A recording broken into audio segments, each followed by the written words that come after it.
Comment la population pourrait-elle être impliquée dans l'économie de la RDC? Alors, euh, pour impliquer la population, moi je suis pour ce que j'appelle une économie d'actionnariat populaire. Donc il faudra que, effectivement, les citoyens du pays puissent être eux-mêmes des actionnaires de leur économie. Alors, moi je l'entends de la manière suivante. Donc il faudrait, ça nous permettra en même temps de faire un recensement, il faudrait que l'État central, le gouvernement, demande à chaque commune. La commune va demander au quartier, le quartier va demander à la rue d'avoir des représentants. D'ailleurs, je sais que ça existe déjà. Il y a ce qu'on appelle chez nous des représentants du quartier, des délégués des rues, avec le chef de quartier, chef de rue, tout ça. Donc, comment on pourrait faire ça? On pourrait donc demander une remontée d'informations. Donc, dans chaque rue, le délégué de la rue ou le chef de la rue, je ne sais pas comment on l'appelle exactement, il va faire remonter le nombre de gens qui habitent dans cette rue au niveau du quartier. Le délégué du quartier va faire remonter à la commune le nombre de gens qui habitent dans tous les quartiers, dans tout son quartier, et la commune au niveau de la ville. Donc ça peut se faire avec l'informatique de manière assez rapide. Ça nous permet non seulement de faire le recensement, donc ce qui va être moins coûteux, mais ça nous permet également de détenir des informations importantes pour savoir, parce que sur les formulaires, on leur a dit sur les formulaires, pour savoir effectivement qui habite où, combien de gens habitent dans une maison, quelles sont leurs qualifications ou leur savoir-faire. Cela va nous permettre, quand on va mettre en route des politiques d'actionnariat, de pouvoir utiliser les compétences qui existent, puisque ces compétences, on les aura identifiées. Alors, on va faire de la manière suivante.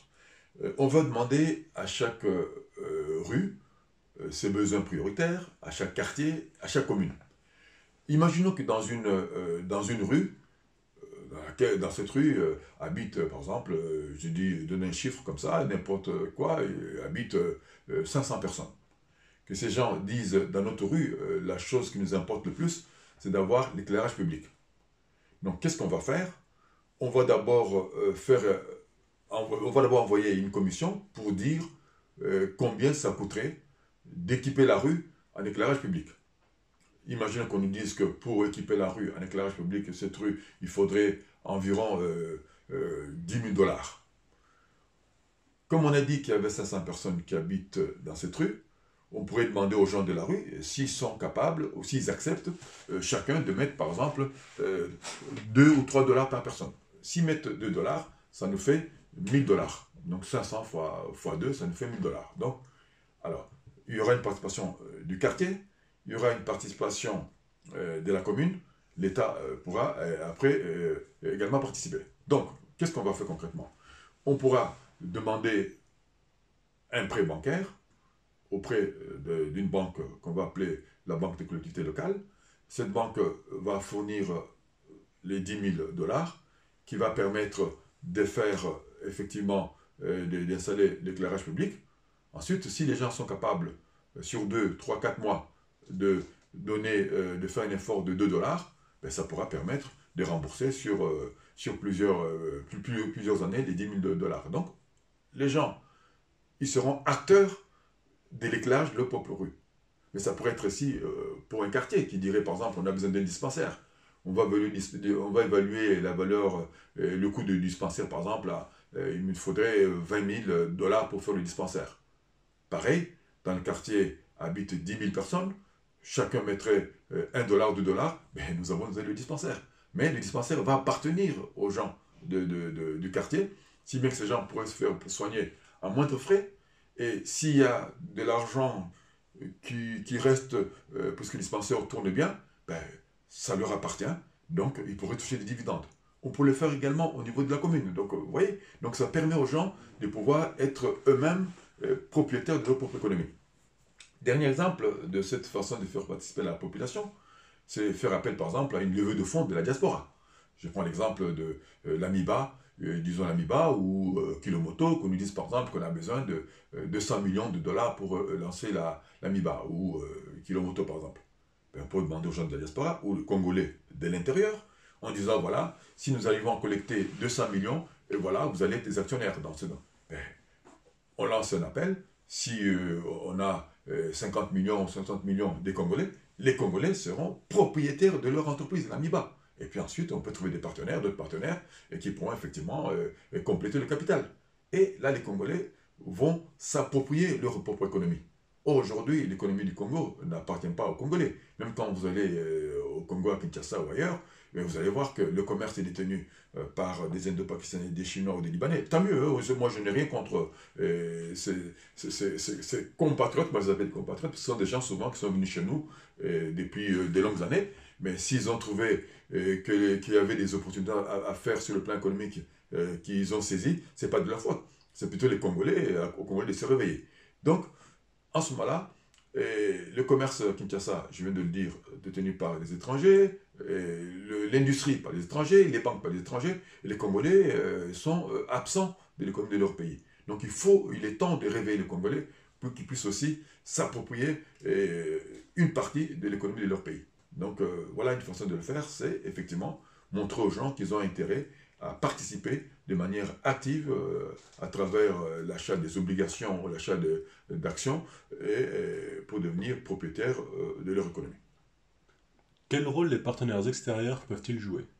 Alors, les partenaires extérieurs, effectivement, ils peuvent jouer un rôle important dans la mesure où nous avons besoin de capitaux pour nous relancer.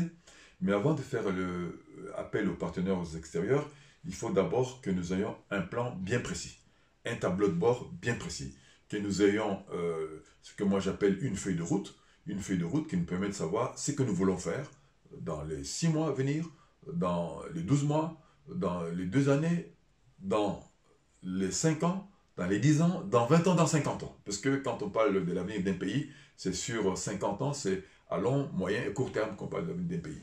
Donc, si nous savons ce que nous voulons faire exactement, que nous avons fait une estimation financière de ce qu'il nous faut pour arriver à nos objectifs, que nous avons d'abord évalué les moyens internes, je viens de dire lever des fonds et tout ce qu'on peut faire comme justement en répertoriant les entreprises qui sont sur place, quelles sont les entreprises qui sont chez nous, quelle est leur participation à notre économie sur le plan local, c'est-à-dire sur le plan de la province, sur le plan de la ville, de la province, sur le plan national, et quelles sont les potentialités de chaque province. Donc dans chaque province, on doit pouvoir trouver des applications industrielles qu'on pourrait faire. Donc à Kananga, qu'est-ce qu'on pourrait faire? À Lusambo, qu'est-ce qu'on pourrait faire? À Kolwezi, à Kalemi, à Kisangani, dans l'Ituri, qu'est-ce qu'on peut faire? Dans l'Équateur. Donc chaque province, il y a tel potentiel. Avec tel potentiel, on pourrait avoir tel développement industriel. Donc, on aura fini de répertorier tous ces moyens intérieurs. Ensuite, on fera appel, bien sûr, aux partenaires extérieurs. Alors, partenaires extérieurs, j'en distingue deux, les partenaires bilatéraux et les partenaires multilatéraux. Les partenaires bilatéraux sont les pays. Donc, je l'ai dit tout à l'heure, si c'est les pays, on va voir par rapport à chaque pays comment on peut lui demander de nous venir en aide. En aide, ça veut dire participer dans notre projet à nous. Ce ne sont plus les pays qui vont nous imposer ce que nous devons faire, c'est nous qui devons dire, voilà, par rapport à notre feuille de route, nous voudrions que vous puissiez intervenir à tel niveau et dans telle région, dans telle province, dans telle ville, puisque votre aide que vous nous proposez correspond plus à ce que nous envisageons dans telle partie de notre territoire.